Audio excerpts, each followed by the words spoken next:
Ça fait 32 ans que je suis membre de ce Parlement et je n'ai jamais vu ce que j'ai vu depuis une semaine. J'ai consulté mon collègue qui a plus d'ancienneté que moi et il n'en a pas vu plus que moi de ce genre de situation.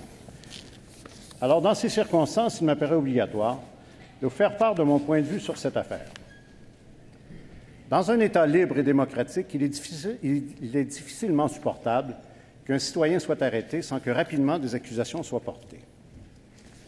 L'arrestation n'étant pas un caprice ni un jeu, son effet prend rapidement une dimension publique et crée des doutes sur la probité des individus.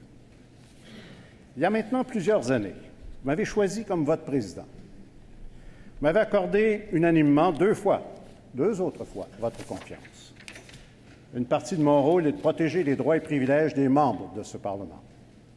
Je me trouve à être le gardien et le défenseur de vos droits de chacun d'entre vous.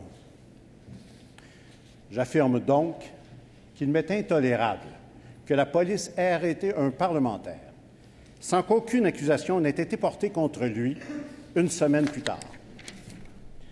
Un parlementaire doit jouir de sa pleine liberté pour faire son travail, quel que soit le sujet qui le préoccupe et dont il fait le suivi, y compris le travail policier. Il doit être capable de le faire sereinement et en toute tranquillité d'esprit. Les corps policiers et leur unité doivent être redevables à leurs responsables politiques et au Parlement. Sinon, on accroît de beaucoup les risques de dérive totalitaire. Je me battrai pour chacun d'entre vous qui pourrait être victime d'intimidation. Je vois des États où ces choses existent, mais pas chez nous. Enfin, je souhaite ne pas me tromper.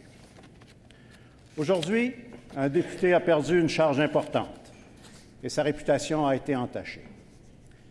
Je pense que nous devons exiger que la clarté sur cette situation soit établie de façon urgente, que des accusations soient portées ou que des excuses publiques soient faites, qu'on accuse ou qu'on s'excuse. Sinon, cette Assemblée devra prendre les moyens pour défendre les fondements mêmes de son existence, soit la liberté, la justice et la démocratie. Merci.